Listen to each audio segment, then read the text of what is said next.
Estuve muerto 7 minutos y vi a pastores famosos que yo admiraba, gritando en el infierno. Lo que me dijeron antes de volver cambió todo lo que creía sobre el arrepentimiento. Mi nombre es José Morales, tengo 55 años y nunca pensé que estaría contando esta historia. Cuando abrí los ojos en esa cama de hospital, con el olor a desinfectante quemándome la nariz y el sonido constante de las máquinas monitoreando cada latido de mi corazón, lo primero que vi fue el rostro de mi esposa Luz María. Estaba llorando.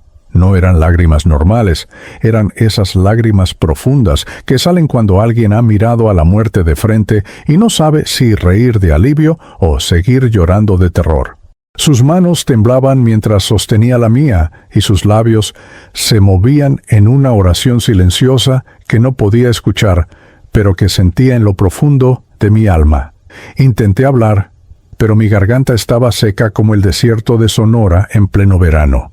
Sentía cada cable conectado a mi cuerpo, cada pinchazo de las agujas intravenosas, cada vibración de los electrodos pegados a mi pecho. La puerta se abrió y entró el doctor Ramírez, un hombre de unos 40 años con lentes gruesos y una bata blanca manchada de café.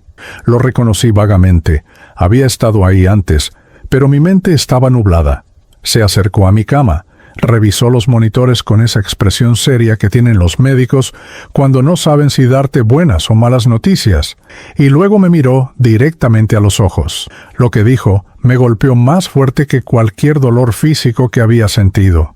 «Pastor Morales», dijo con voz pausada, «estuvo clínicamente muerto por 7 minutos. Su corazón se detuvo completamente.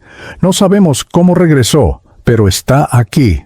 Luz María sollozó más fuerte, cubriéndose la boca con ambas manos. Yo solo pude cerrar los ojos, porque lo que el doctor no sabía, lo que nadie en esa habitación fría del Hospital General de Puebla podía imaginar, era a dónde había ido durante esos 7 minutos. 7 minutos. 420 segundos.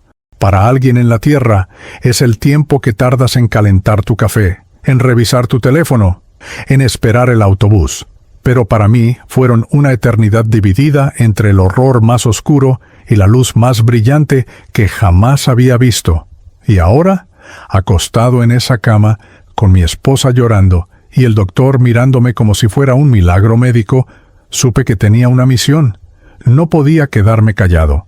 Lo que vi, lo que escuché, lo que sentí durante esos 7 minutos no era solo para mí. Era un mensaje que tenía que gritar desde los techos, aunque me llamaran loco, aunque me rechazaran, aunque perdiera todo, porque vi cosas que ningún ser humano debería ver, y ahora tengo que contarlo. Déjame llevarte al momento exacto en que todo cambió. Era domingo, 15 de octubre. El sol brillaba sobre Puebla con esa intensidad que solo el otoño mexicano tiene, mezclando calor con una brisa fresca que entraba por las ventanas abiertas de nuestra iglesia. La iglesia. El buen pastor no es lo que la mayoría imagina cuando piensa en una iglesia. No tenemos vidrieras elegantes ni alfombras rojas. Es un edificio pequeño en el barrio de La Libertad, con paredes de concreto que alguna vez fueron blancas, pero que ahora muestran manchas de humedad y grietas del tiempo. El techo es de lámina oxidada que suena como tambores cuando llueve, y las bancas son de madera simple, hechas a mano por el hermano Tomás hace más de 20 años. Pero para mí ese lugar es santo. Cada rincón tiene recuerdos de bautismos, bodas, llantos de arrepentimiento y gritos de gozo. Esa mañana había 45 personas en la congregación. Recuerdo cada rostro. Estaba la hermana Guadalupe en la primera fila, con su vestido floreado y su Biblia gastada, llena de notas escritas a mano.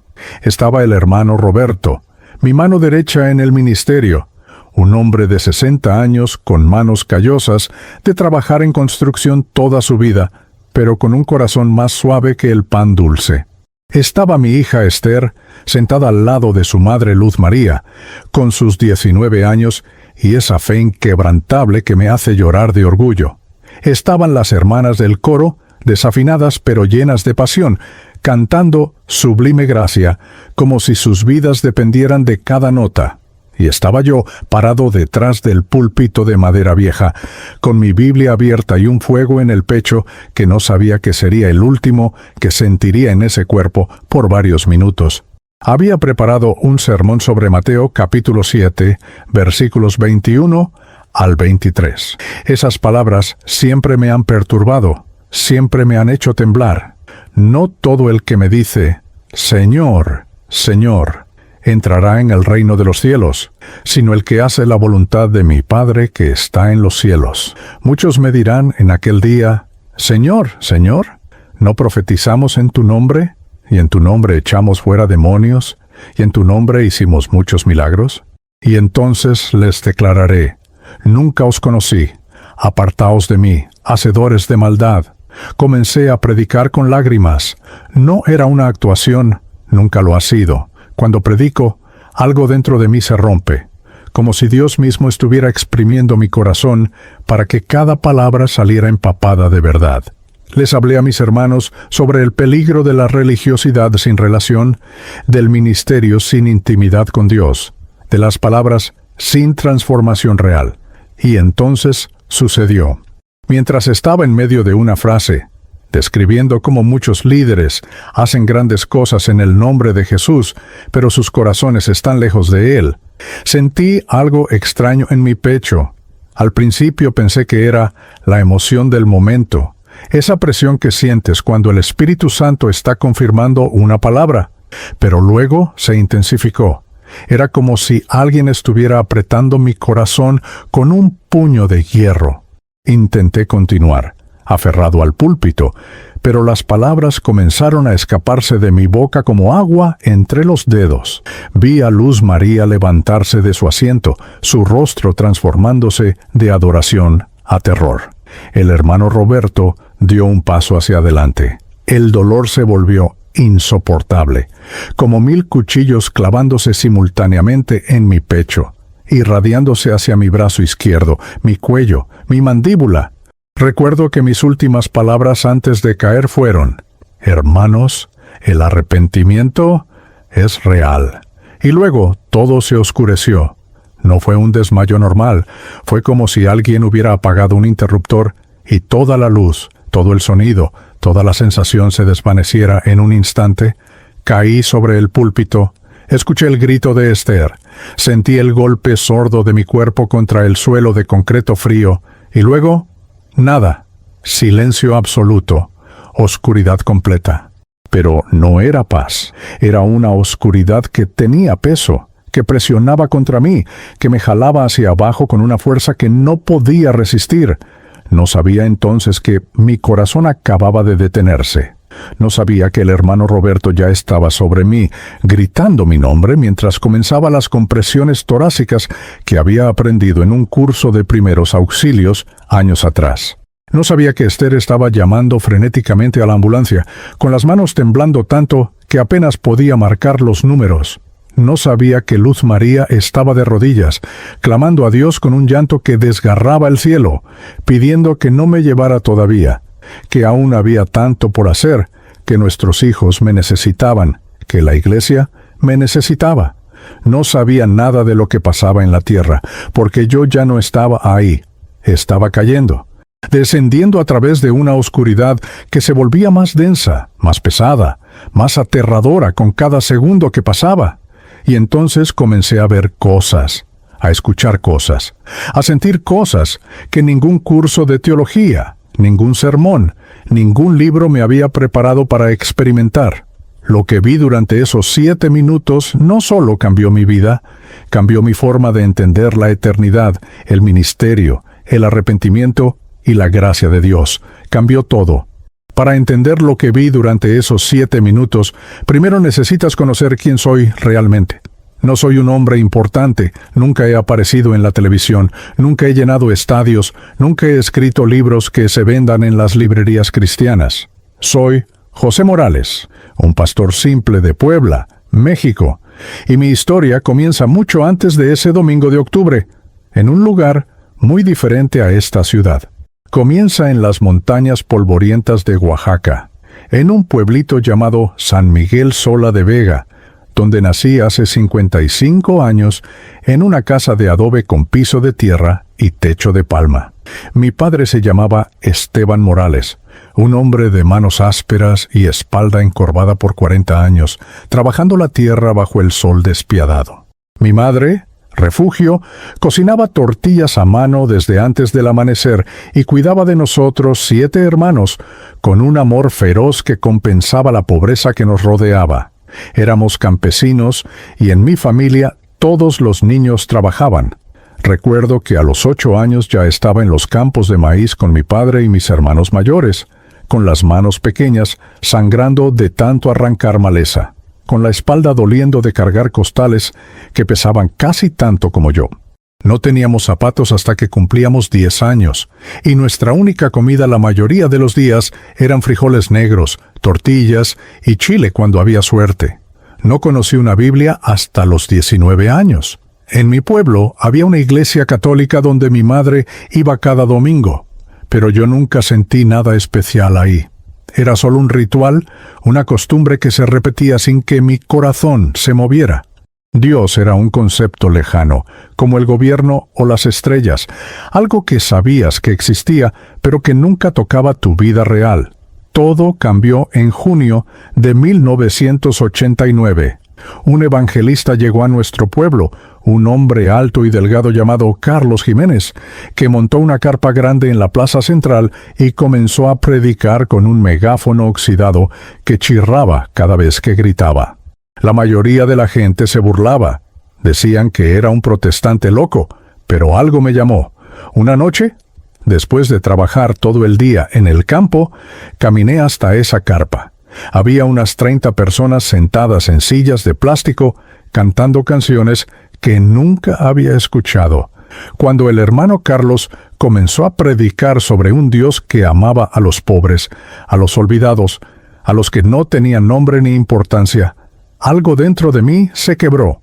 Lloré por primera vez desde que era niño. Lloré porque sentí que alguien finalmente me veía, que no era solo un campesino más destinado a morir en el anonimato.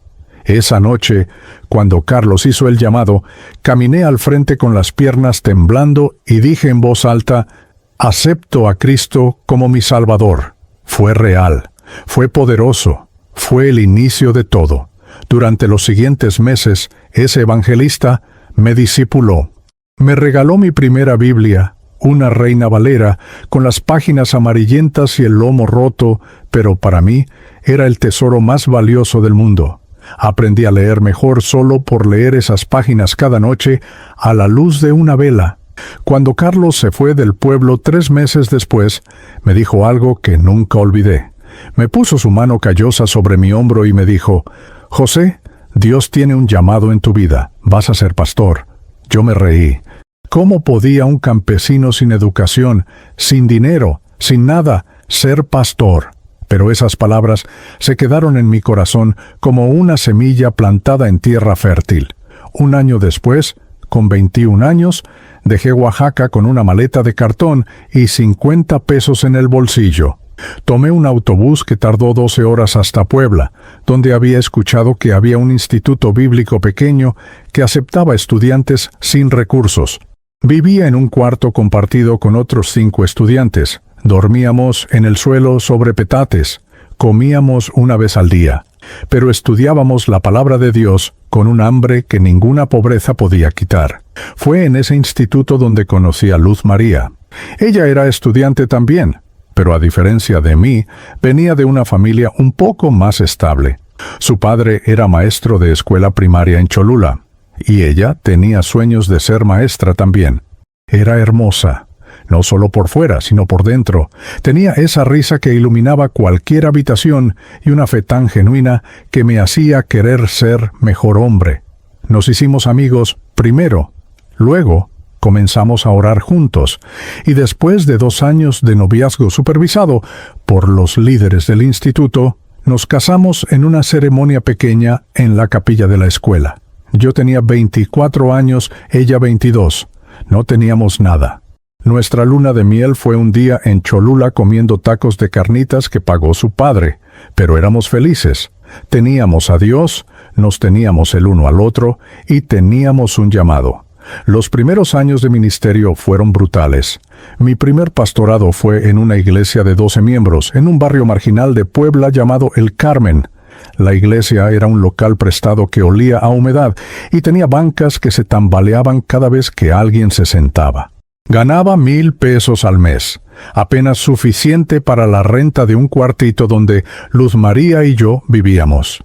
Ella trabajaba dando clases particulares para complementar, y aún así había días en que solo comíamos huevo con tortillas. Cuando nació nuestra primera hija, Esther, Luz María dio a luz en un hospital público donde las enfermeras eran crueles y las sábanas estaban manchadas. Pero cuando puse a esa niña en mis brazos, lloré de gratitud. Luego llegó Daniel 3 años después, y finalmente Samuel, nuestro Benjamín, que nació con complicaciones y pasó sus primeros días de vida en una incubadora, mientras yo oraba en la sala de espera con un terror que nunca había conocido. Pasé 28 años pastoreando iglesias pequeñas. Nunca tuve más de 60 miembros a la vez. Iba de barrio en barrio, de congregación en congregación, predicando en locales prestados, en casas, en patios abiertos, bajo el sol o la lluvia. Mi rutina era simple, pero agotadora. Me levantaba a las 5 de la mañana para orar. Luego visitaba enfermos en hospitales públicos, donde el olor a desinfectante se mezclaba con el olor a muerte. Consolaba a familias que habían perdido todo. Oraba con madres solteras que no sabían cómo alimentar a sus hijos. Aconsejaba a matrimonios al borde del divorcio en mesas de cocina, llenas de platos sucios. Los domingos predicaba con toda la pasión que tenía, aunque solo hubiera 15 personas escuchando. No tenía micrófono profesional. Usaba uno barato que chirraba y se cortaba. No tenía luces de escenario, solo un foco desnudo colgando del techo. No tenía banda de adoración, solo la hermana Consuelo, con su guitarra desafinada y su voz quebrada pero sincera. Y mientras hacía esto año tras año, veía por televisión a otros pastores, hombres de mi edad o más jóvenes, que llenaban estadios, que tenían programas transmitidos internacionalmente, que viajaban en aviones privados y usaban trajes que costaban más de lo que yo ganaba en un año. Veía sus mega iglesias con pantallas gigantes, equipos de sonido profesionales, coros de 100 voces afinadas perfectamente. Veía cómo la gente los seguía por miles, cómo sus libros se convertían en bestsellers, cómo eran entrevistados y admirados. Y no voy a mentir, había momentos en la oscuridad de mi cuarto, de rodillas, donde le preguntaba a Dios con lágrimas, ¿por qué ellos y no yo? ¿No te sirvo con la misma pasión? ¿No predico tu palabra con la misma fe? ¿Por qué mi ministerio sigue siendo tan pequeño, tan invisible, tan insignificante? Esas preguntas me atormentaban más de lo que quiero admitir. Luz María me sorprendía a veces llorando en la madrugada y me abrazaba sin decir nada porque entendía la lucha interna que tenía. Mis hijos crecieron viendo a su padre trabajar incansablemente, pero nunca tener lo suficiente. Daniel me preguntó una vez cuando tenía 12 años, «Papá, ¿por qué somos pobres si tú eres pastor?» No supe qué responderle, solo lo abracé y le dije, «Hijo, Dios nos ha dado lo más importante». Pero por dentro yo también me hacía esa pregunta. Me comparaba constantemente. Veía los números, las multitudes, las bendiciones materiales de otros, y me sentía como un fracaso, como si Dios no me considerara suficientemente bueno para usarme en grande. Pero seguía adelante. Cada día, cada semana, cada mes, visitaba al hermano Martín en el hospital cuando le diagnosticaron cáncer terminal y pasé noches enteras a su lado hasta que cerró los ojos por última vez. Ayudé a la hermana Teresa a pagar la renta cuando su esposo la abandonó con 4 niños pequeños, dándole del poco dinero que tenía. Prediqué funerales, bauticé bebés, casé parejas jóvenes, aconsejé adolescentes. Hacía todo esto no porque fuera reconocido o aplaudido, sino porque algo dentro de mí no podía dejar de hacerlo. Era un fuego que no se apagaba a pesar de las dudas, a pesar de las comparaciones, a pesar del cansancio. La noche antes de mi colapso no pude dormir. Algo me inquietaba profundamente. Me levanté a las 2 de la mañana y me fui a la iglesia El Buen Pastor. Abrí la puerta con mi llave oxidada, encendí la luz y me arrodillé frente al púlpito. Oré durante horas. Le pedí a Dios que me usara más, que expandiera mi ministerio, que me diera más fruto. Le pregunté si estaba haciendo algo mal, si había pecado oculto, si había alguna razón por la que Él no me bendecía como a otros. Lloré hasta que no me quedaron lágrimas, y luego, en el silencio de esa madrugada, sentí una paz extraña. No escuché una voz audible, pero algo en mi espíritu supo que Dios estaba a punto de responder mis preguntas, solo que nunca imaginé cómo lo haría. El domingo 15 de octubre amaneció con un cielo despejado y ese sol brillante característico del otoño en Puebla. Recuerdo cada detalle de esa mañana, como si hubiera sido ayer. Me desperté a las 5:30, como siempre, con el canto del gallo del vecino don Erasmo filtrándose por la ventana de nuestro pequeño departamento en la colonia La Libertad. Luz María todavía dormía a mi lado, respirando suavemente, con su cabello gris recogido en una trenza que se había deshecho durante la noche. Me quedé mirándola unos segundos, agradeciendo a Dios por esta mujer que había caminado conmigo durante tantos años de escasez, sin jamás quejarse, sin jamás pedirme que dejara el ministerio para buscar un trabajo que nos diera más estabilidad. Me levanté con cuidado para no despertarla y fui a la pequeña sala que también servía como mi estudio. Tenía un escritorio viejo de madera que había rescatado de la basura años atrás, lleno de rayones y manchas de café, pero que para mí era mi santuario de estudio. Encendí la lámpara de mesa, una de esas antiguas con pantalla verde que compramos en un mercado de pulgas, y abrí mi Biblia. Estaba preparando el sermón para ese día sobre Mateo 7, 21 al 23. Había leído ese pasaje cientos de veces en mi vida, pero esa mañana las palabras me golpearon con una fuerza diferente. No todo el que me dice, Señor, Señor, entrará en el reino de los cielos. Sentí un escalofrío recorrer mi espalda mientras las leía en voz baja. Oré durante una hora. Le pedí a Dios que me diera las palabras correctas, que tocara corazones, que alguien en la congregación necesitara escuchar exactamente lo que Él quería decir a través de mí. Mientras oraba, sentí algo extraño en mi pecho. No era dolor. Era más bien una presión suave, como si alguien estuviera poniendo su mano sobre mi corazón. No le di importancia en ese momento. Pensé que era solo la emoción del Espíritu Santo, confirmando el mensaje. A las 7, Luz María se levantó y preparó café de olla con canela. Ese aroma dulce llenó todo el departamento.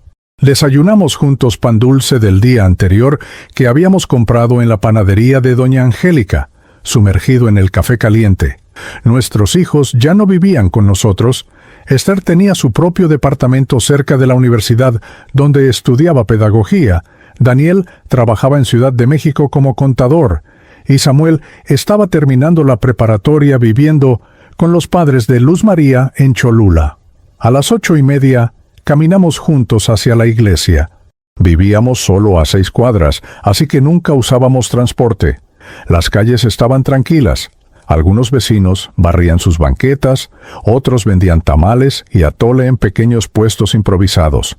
Saludamos a don Ramiro, el señor que vendía periódicos en la esquina, quien siempre nos regalaba una sonrisa desdentada. «Que Dios lo bendiga, pastor», me decía cada domingo.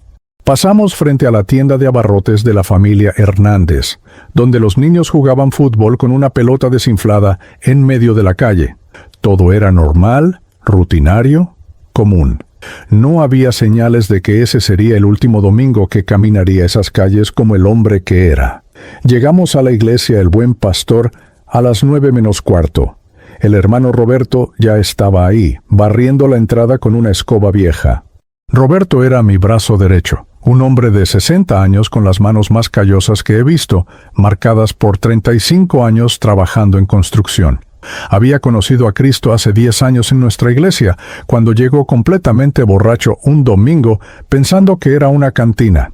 Desde ese día, nunca volvió a tomar una gota de alcohol, y se convirtió en el hombre más fiel que conozco. «Buenos días, pastor», me dijo con esa voz ronca de fumador reformado. Ya preparé todo adentro. Entramos juntos. La iglesia olía a humedad, mezclada con el aroma de las flores que la hermana Guadalupe traía cada domingo de su pequeño jardín. Las paredes de concreto mostraban sus grietas familiares. Había manchas de humedad en las esquinas que nunca pudimos quitar por más que pintábamos. Las bancas de madera estaban alineadas en 2 filas de 7 bancas cada una, todas hechas a mano por el hermano Tomás años atrás. Algunas estaban desniveladas y hacían ruido cuando la gente se sentaba. Al frente estaba el púlpito, una simple estructura de madera con una cruz tallada en el frente, desgastada por años de uso. Detrás había un letrero pintado a mano que decía «Jesucristo es el Señor», con letras azules que ya estaban decolorándose. A los lados había 2 ventiladores de pedestal que apenas funcionaban y que hacían más ruido que brisa. El techo de lámina oxidada dejaba entrar rayos de sol por algunos agujeros pequeños, creando columnas de luz que danzaban con el polvo flotante. Para cualquier persona de afuera, ese lugar era pobre, insignificante, olvidable. Para mí, era el lugar más sagrado sobre la tierra. La gente comenzó a llegar a las 9:30. Primero llegó la hermana Guadalupe con su esposo don Alfonso, un hombre tímido que nunca hablaba pero que siempre se sentaba en la primera fila con los ojos cerrados durante toda la alabanza. Luego llegaron las hermanas del coro, Patricia, Lorena y Carmen, 3 mujeres de mediana edad con voces que desafinaban, pero con corazones que adoraban en espíritu y verdad. Llegó la familia Sánchez completa, papá, mamá y 5 niños pequeños que siempre hacían ruido pero que llenaban la iglesia de vida. Llegó el hermano Javier en su silla de ruedas empujado por su hijo adolescente. Javier había perdido sus piernas en un accidente de trabajo, pero su fe era más fuerte que la de cualquier hombre que conociera. Llegaron los jóvenes, Marco, Daniela, Kevin y Ana, con sus jeans rotos y sus camisetas de bandas de rock, pero con Biblias subrayadas y hambre de Dios. A las 10 en punto comenzamos el servicio. Las hermanas del coro pasaron al frente con su guitarra desafinada, su pandereta y un pequeño teclado Casio que tenía teclas pegadas. Cantamos Sublime Gracia.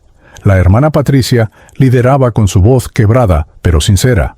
Yo levantaba mis manos cerradas los ojos, sintiendo la presencia de Dios llenar ese lugar humilde. Cantamos Cuán grande es Él, y vi a la hermana Guadalupe llorando con su pañuelo en la mano. Cantamos El nombre de Jesús, y los niños, Sánchez, saltaban mientras cantaban desafinados. Era imperfecto, era simple, era hermoso. Después de 30 minutos de alabanza, el hermano Roberto pasó a dar los anuncios. Habló sobre la vigilia de oración del viernes, sobre la necesidad de voluntarios para limpiar el baño que se había tapado otra vez, sobre la ofrenda especial para ayudar a la hermana Marta, cuyo hijo estaba enfermo. Luego llegó mi turno. Tomé mi Biblia gastada, esa misma que el hermano Carlos me había regalado 36 años atrás en Oaxaca, con las páginas amarillentas y llenas de notas escritas con lápiz en los márgenes. Subí los 3 escalones de madera hasta el púlpito, miré a la congregación, 45 personas, podía nombrar a cada una, conocía sus historias, sus luchas, sus victorias. Estas no eran estadísticas ni números para inflar reportes. Estas eran ovejas que Dios me había confiado, y yo las amaba con un amor que me dolía en el pecho. Abrí mi Biblia en Mateo 7 y comencé a leer en voz alta. No todo el que me dice, Señor, Señor, entrará en el reino de los cielos, sino el que hace la voluntad de mi Padre que está en los cielos. Muchos me dirán en aquel día, Señor, Señor, no profetizamos en tu nombre, y en tu nombre echamos fuera demonios, y en tu nombre hicimos muchos milagros, y entonces les declararé, nunca os conocí, apartaos de mí, hacedores de maldad. El silencio en la iglesia era total. Hasta los niños Sánchez estaban quietos. Cerré la Biblia y comencé a predicar. Las palabras salían de lo profundo de mi ser, como un río que se desborda. Les hablé sobre el peligro de hacer cosas para Dios sin conocer a Dios. Les hablé sobre líderes que profetizan, echan fuera demonios, hacen milagros, pero que Jesús les dirá que nunca los conoció. Les hablé sobre la diferencia entre religiosidad y relación, entre ministerio e intimidad. Mientras predicaba, sentía algo creciendo en mi pecho.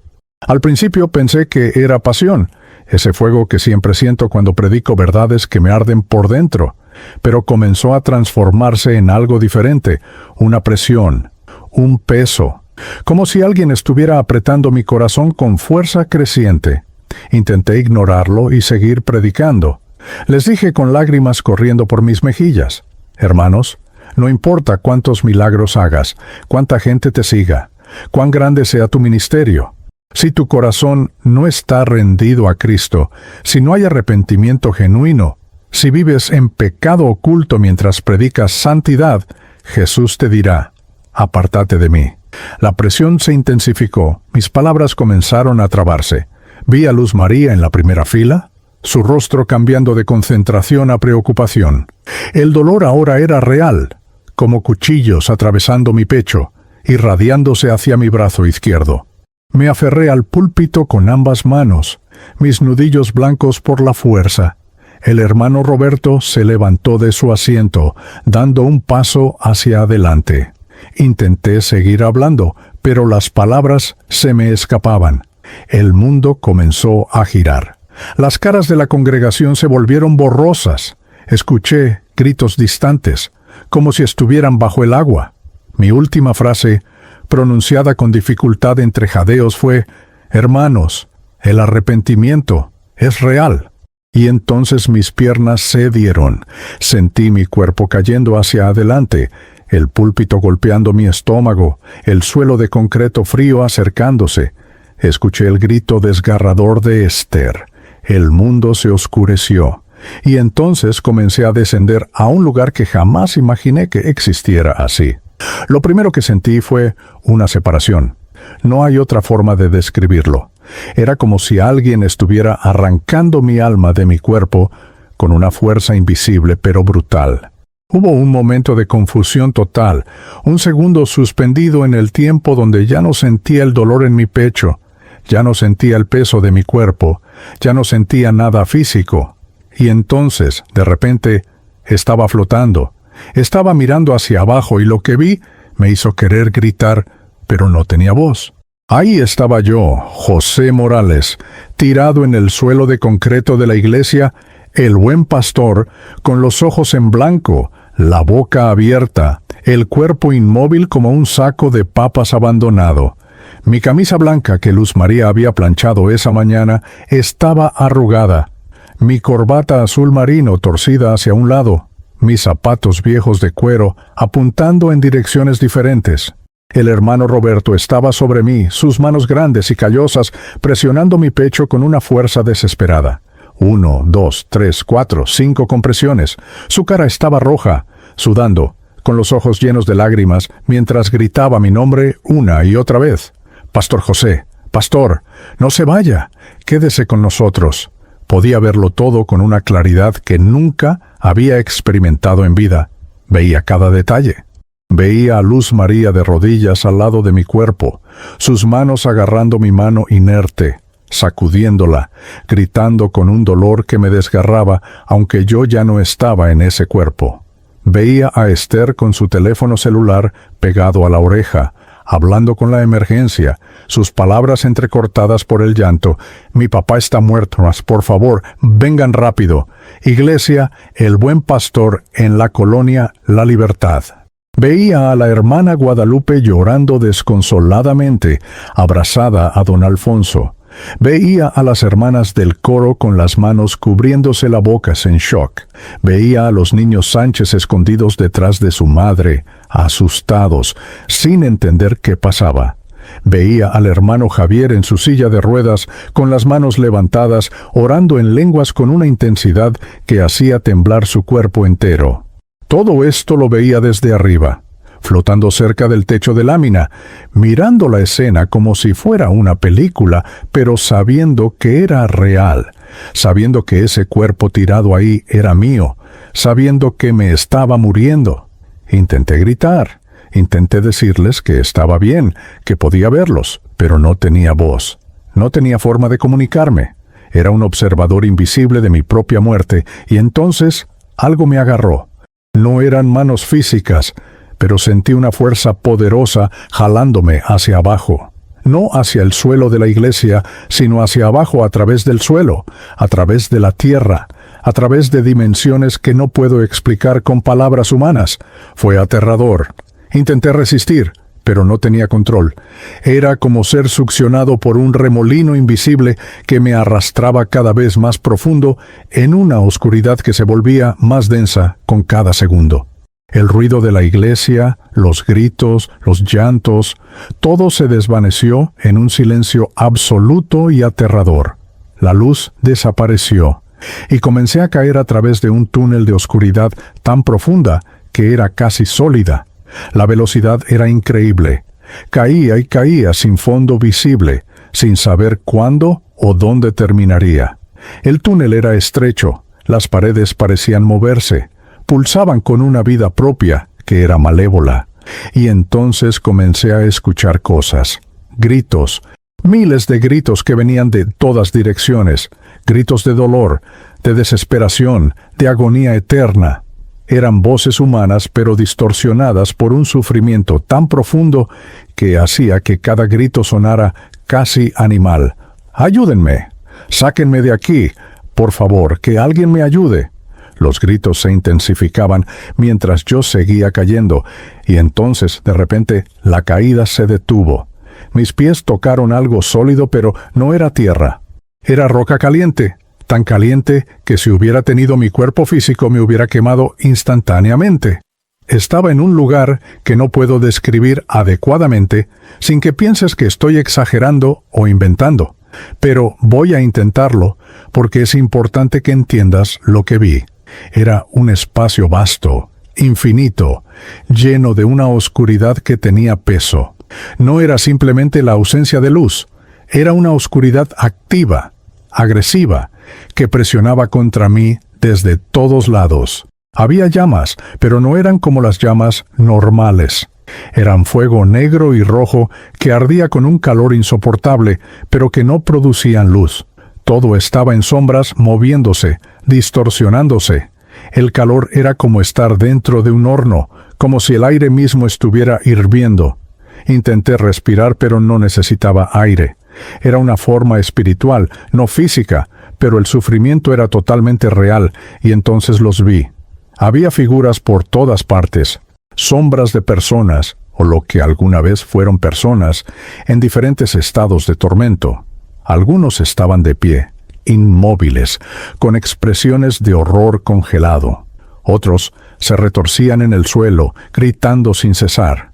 Otros corrían sin dirección, como si estuvieran huyendo de algo, pero sin poder escapar. El olor era nauseabundo, como carne quemada mezclada con azufre y podredumbre. Cada sentido que tenía estaba siendo atacado simultáneamente. Quise cerrar mis ojos, pero no podía. Quise taparme los oídos, pero los gritos penetraban directamente en mi mente. Comencé a caminar, o más bien a ser empujado por la misma fuerza que me había traído ahí, a través de ese lugar horrible, y entonces vi 3 rostros que me hicieron detenerme en seco. Reconocí a estos hombres. Los había visto en la televisión, en conferencias cristianas transmitidas por Internet, en portadas de libros en las librerías. Eran líderes evangélicos famosos. No voy a mencionar sus nombres porque no es mi lugar juzgar ni exponer, pero los conocía. El primero era un predicador de sanidades masivas. Lo había visto en la televisión orando por miles de personas, declarando sanidades, haciendo que la gente cayera al suelo bajo el poder de Dios. Pero aquí, en este lugar, estaba encadenado con cadenas que parecían estar al rojo vivo, quemando su piel espiritual constantemente. Gritaba con una voz ronca, destrozada: «Sané a miles, eché fuera demonios, prediqué tu palabra». Pero entonces escuché otra voz, no sé de dónde venía, que respondía con verdades devastadoras. Robaste las ofrendas de los pobres. Viviste en mansiones, mientras tus seguidores pasaban hambre. Usaste mi nombre para tu gloria. Y nunca te arrepentiste. Me acerqué más, horrorizado. El predicador me vio. Sus ojos estaban llenos de un dolor que no puedo describir. Intentó alcanzarme con sus manos encadenadas. ¡Ayúdame! Diles que se arrepientan. Diles que el infierno es real. No dejes que vengan aquí. Intenté hablarle, pero mi voz no salía. Seguí caminando, empujado por esa fuerza invisible, y vi al segundo. Era un maestro de prosperidad, uno de esos que predicaban que Dios quería que todos fueran ricos, que la pobreza era una maldición, que la fe se medía por cuánto dinero tenías.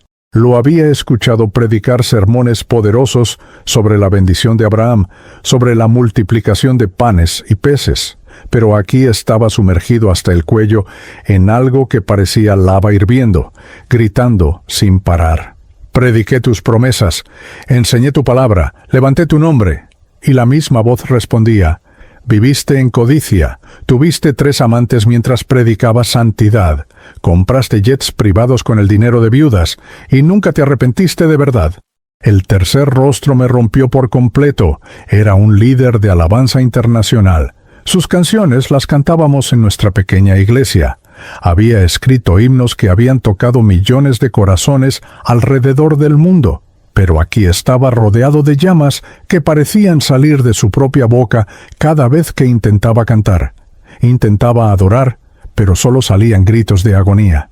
Mis canciones subieron a los cielos. Millones alabaron a Dios con mis palabras. Fui un siervo. Y la voz implacable respondía, tus canciones fueron hermosas, pero tu corazón estuvo lleno de orgullo. Abusaste de tu posición. Destruiste familias con tus secretos. Y nunca te humillaste de verdad. Nunca hubo arrepentimiento genuino. Intenté hablarles, gritar, hacer algo, pero una voz diferente habló directamente a mí. Era una voz que tenía autoridad absoluta, pero no era malévola. José, este no es tu lugar. Aún no. Me giré buscando la fuente de la voz, pero no vi a nadie. La voz continuó. Estos hombres hicieron grandes cosas en mi nombre, pero sus corazones nunca fueron míos. Profetizaron, sanaron, echaron fuera demonios, escribieron canciones, pero vivieron en pecado oculto y nunca se arrepintieron de verdad. El peligro no es errar, José. El peligro es no arrepentirse. Y entonces, a lo lejos, vi algo que contrastaba totalmente con el horror que me rodeaba. Era una luz. No era como las llamas oscuras de este lugar. Era una luz brillante, pura, blanca y dorada, que emanaba paz incluso desde la distancia. Había un puente, como un puente de cristal, o de luz sólida, que se extendía desde donde yo estaba hacia esa luz distante, y vi figuras caminando sobre ese puente. Almas, personas, caminaban con paso firme hacia la luz, y mientras caminaban, escuché cánticos hermosos. Una adoración que hacía que todo lo que había escuchado en la tierra pareciera un susurro comparado con esto. La voz habló de nuevo, ahora, con una tristeza profunda que me hizo llorar aunque no tenía lágrimas físicas. Muchos podrían haber cruzado ese puente, José. Muchos podrían haber caminado hacia esa luz, pero eligieron el pecado sobre el arrepentimiento. Eligieron su orgullo sobre mi gracia. Eligieron sus ministerios sobre mi santidad, y cuando llegaron aquí, ya era demasiado tarde. Me mostró más almas intentando llegar al puente, pero siendo rechazadas, cayendo en la oscuridad. Estos tuvieron oportunidad tras oportunidad mientras vivían. Yo les envié advertencias, les hablé en sueños, puse personas en sus caminos para confrontarlos, pero endurecieron sus corazones. Entonces la voz se dirigió a mí con una claridad que grabó cada palabra en lo más profundo de mi ser. José Morales, te estoy enviando de regreso. Vuelve y diles a mi pueblo. El mayor peligro no es caer en pecado, porque todos caen. El mayor peligro es no arrepentirse de verdad. El mayor peligro es predicar mi palabra mientras viven en hipocresía. El mayor peligro es hacer milagros en mi nombre, mientras sus corazones están lejos de mí. Diles que aún hay tiempo.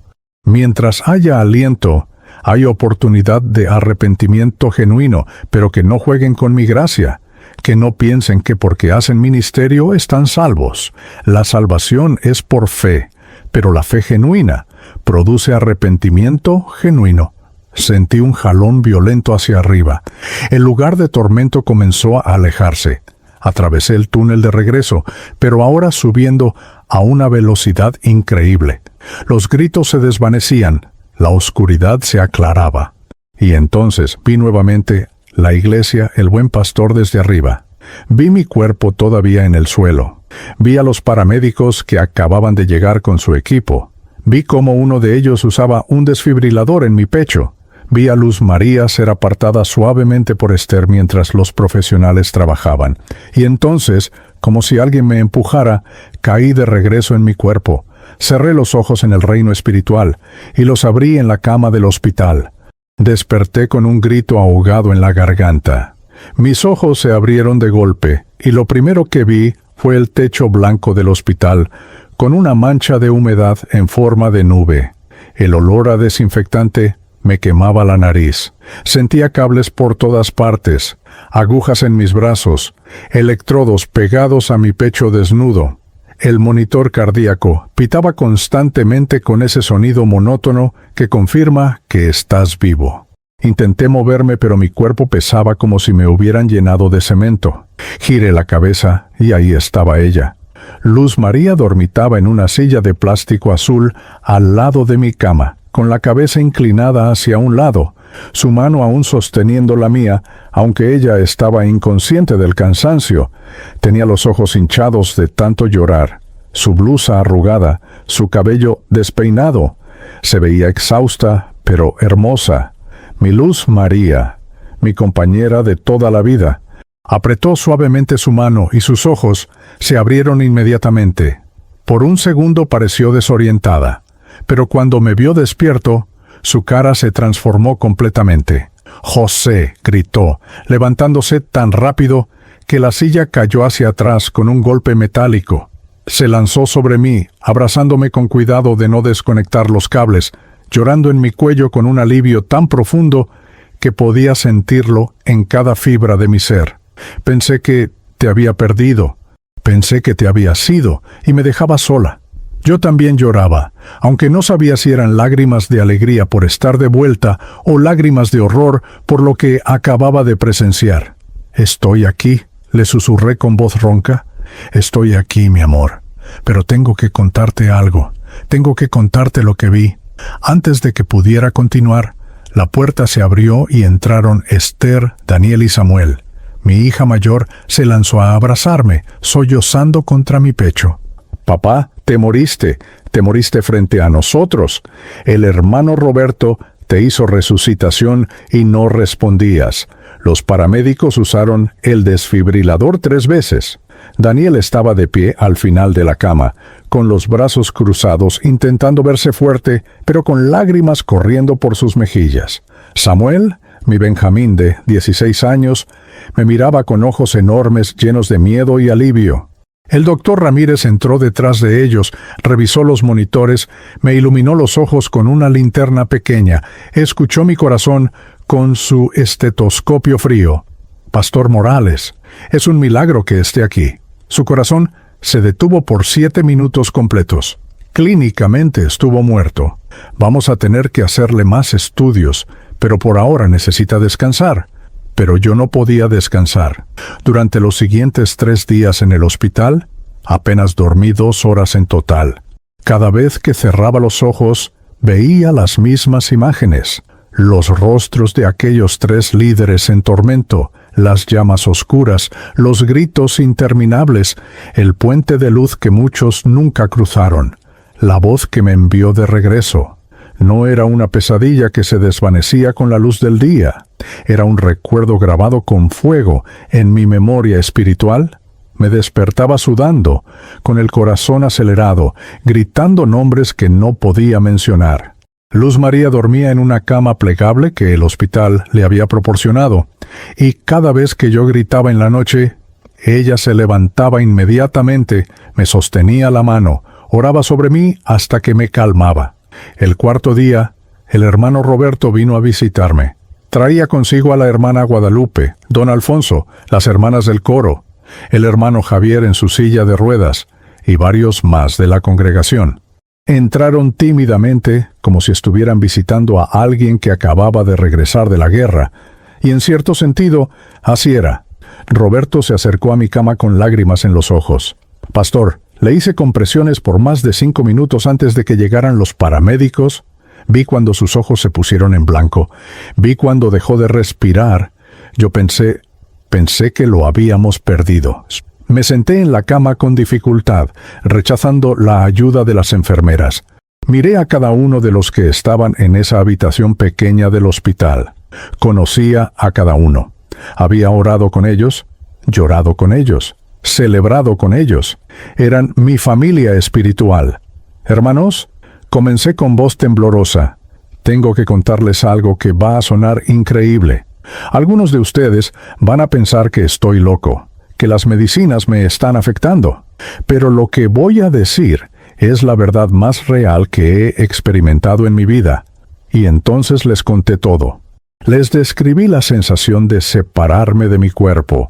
Les conté sobre el túnel oscuro, la caída hacia el abismo, el lugar de tormento. Les hablé de los gritos, del calor insoportable, de la oscuridad con peso. Y luego, con lágrimas corriendo por mi rostro, les conté sobre los 3 líderes famosos que vi allí. No mencioné nombres, pero describí quiénes eran, qué ministerios tenían, qué habían hecho en el nombre de Jesús. Y les conté las acusaciones que escuché contra ellos, pecados ocultos, hipocresía, falta de arrepentimiento genuino. El silencio en la habitación era absoluto. La hermana Guadalupe lloraba en silencio, cubriendo su boca con su pañuelo bordado. El hermano Javier tenía los ojos cerrados, moviendo los labios en oración silenciosa. Roberto me miraba con una mezcla de asombro y miedo.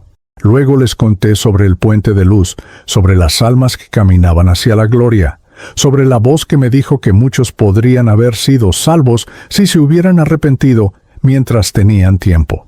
Y entonces, dije con la voz quebrándose, esa voz me dijo que regresara. Me dijo que tenía que advertir a la iglesia, que el mayor peligro no es caer en pecado, porque todos caemos. El mayor peligro es no arrepentirse de verdad. El peligro es vivir en hipocresía mientras predicamos santidad. Algunos de los presentes cayeron de rodillas inmediatamente. La hermana Patricia, del coro, comenzó a sollozar fuertemente. «Pastor, yo he estado viviendo en mentira. He estado criticando a otros en secreto mientras sonrío en la iglesia. Necesito arrepentirme de verdad». El hermano Marco, uno de los jóvenes, confesó entre lágrimas que había estado viendo pornografía mientras servía en el ministerio de jóvenes. Don Alfonso, que nunca hablaba, abrió la boca por primera vez en años y confesó amargura que había guardado contra su hermano por más de una década. Pero no todos reaccionaron igual.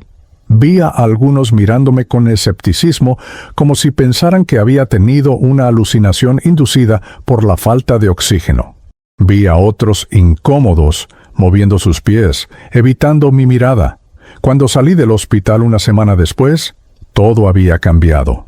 No era el mismo hombre que había entrado predicando ese domingo de octubre. Físicamente estaba débil.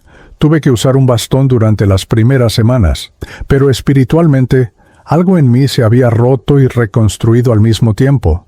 No podía ver la vida de la misma manera, no podía ver el ministerio de la misma manera, no podía predicar de la misma manera. La primera noche en casa, me senté en mi viejo escritorio con la lámpara verde encendida, abrí mi Biblia y le dije a Dios con lágrimas: «No puedo quedarme callado. No me importa si me llaman loco, si pierdo la iglesia, si me rechazan. Tengo que compartir lo que vi». Luz María estaba de pie en la puerta, escuchando. Se acercó, puso su mano en mi hombro y dijo: «Entonces compártelo, José. Dios no te trajo de regreso para que te quedes en silencio». El siguiente domingo, 2 semanas después de mi colapso, regresé al púlpito de la iglesia El Buen Pastor. Estaban las mismas 45 personas, más algunos curiosos que habían escuchado sobre lo que me pasó. Me paré frente a ellos, todavía débil, todavía con ojeras por las noches sin dormir, pero con un fuego en el pecho que era diferente a todo lo que había sentido antes. No prediqué un sermón preparado. Hablé desde lo más profundo de mi ser. Hermanos, yo vi el infierno. No fue un sueño, no fue una visión mística. Estuve clínicamente muerto y vi un lugar de tormento real.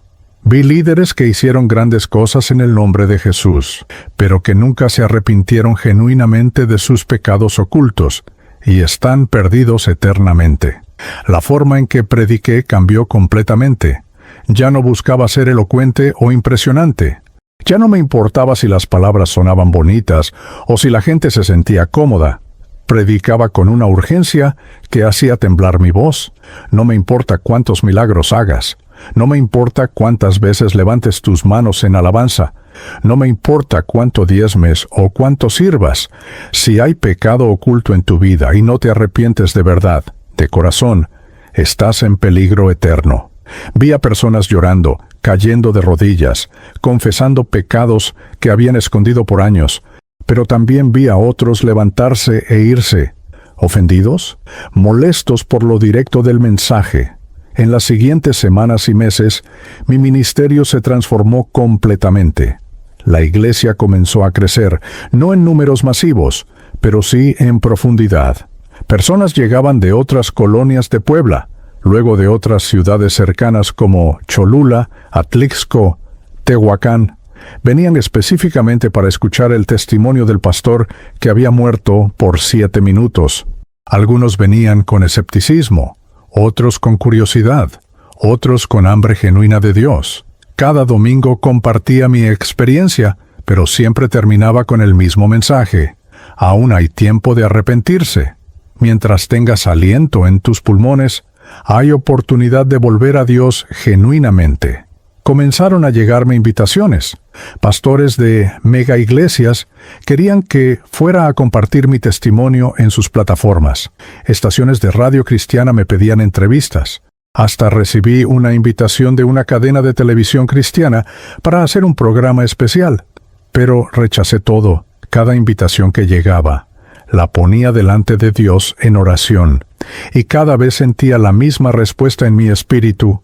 No uses esto para tu gloria, no construyas un ministerio sobre una experiencia, quédate donde te puse, sé fiel en lo poco.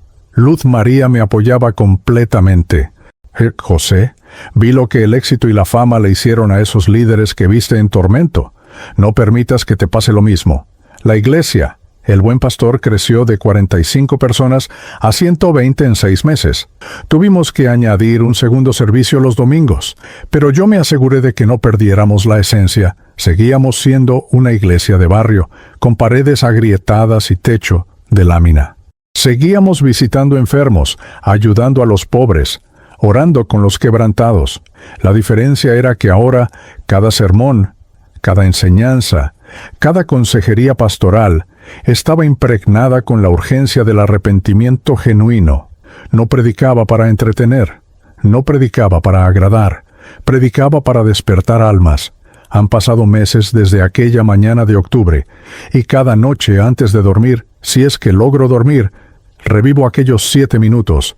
Veo los rostros de aquellos 3 líderes, escucho sus gritos, escucho las acusaciones contra ellos, y escucho la voz que me envió de regreso.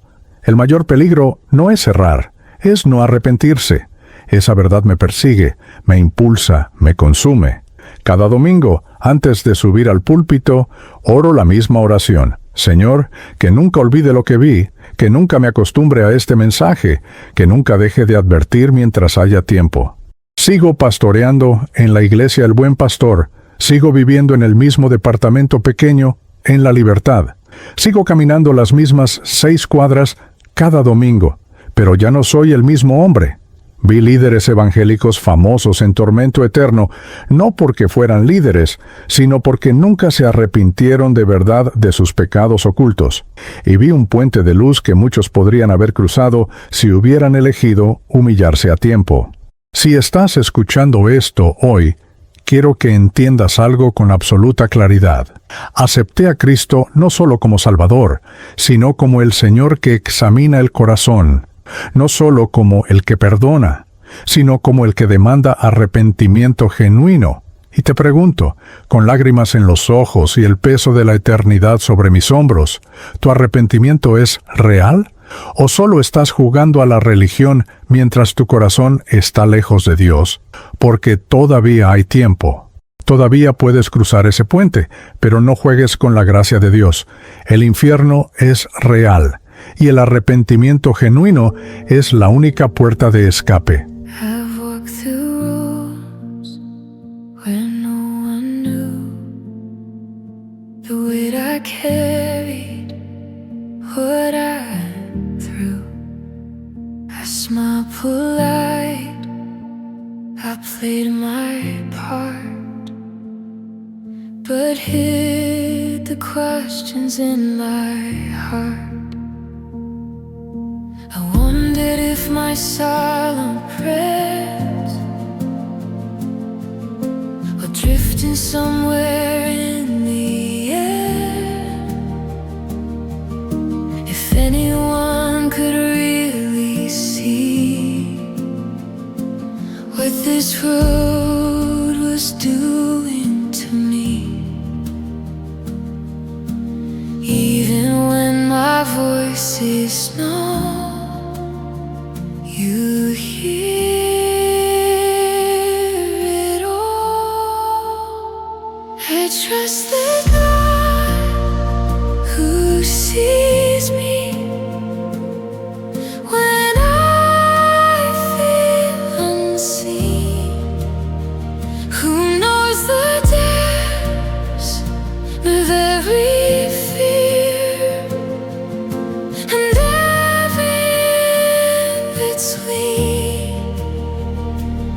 I don't trust my understanding, I don't trust what I can prove. I trust the God who sees me, and I know He's leading me through.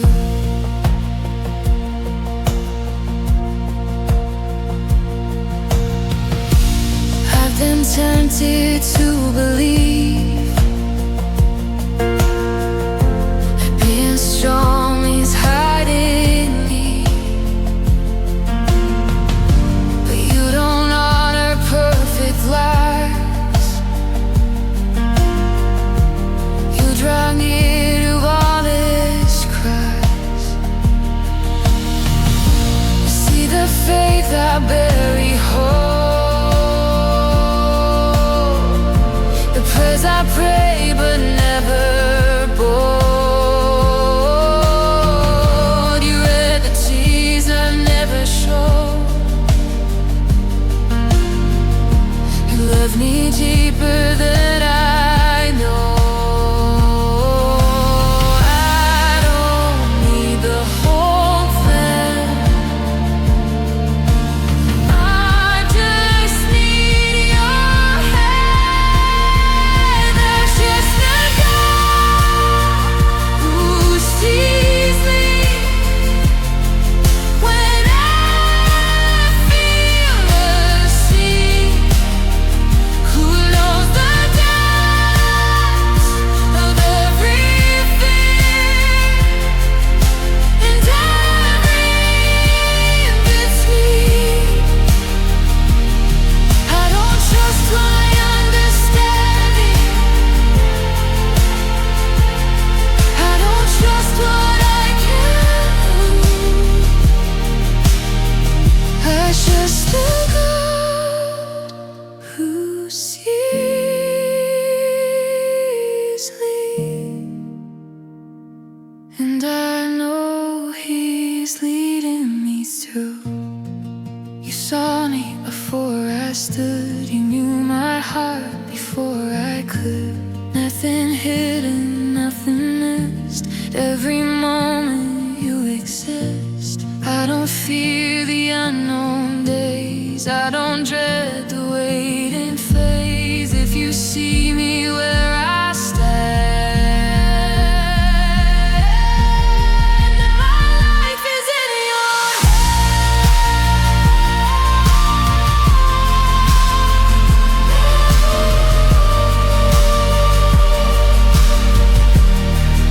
My life is in your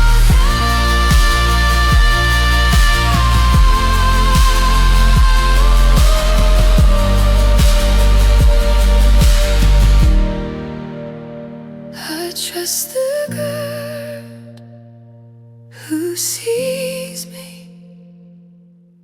even now, even here.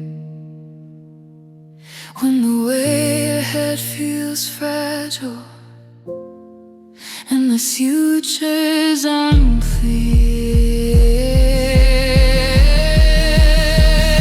I may not know what's coming next, but I know what you will do.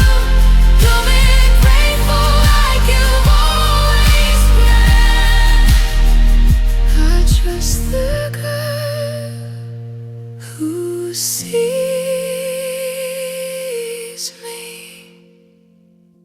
I trust you.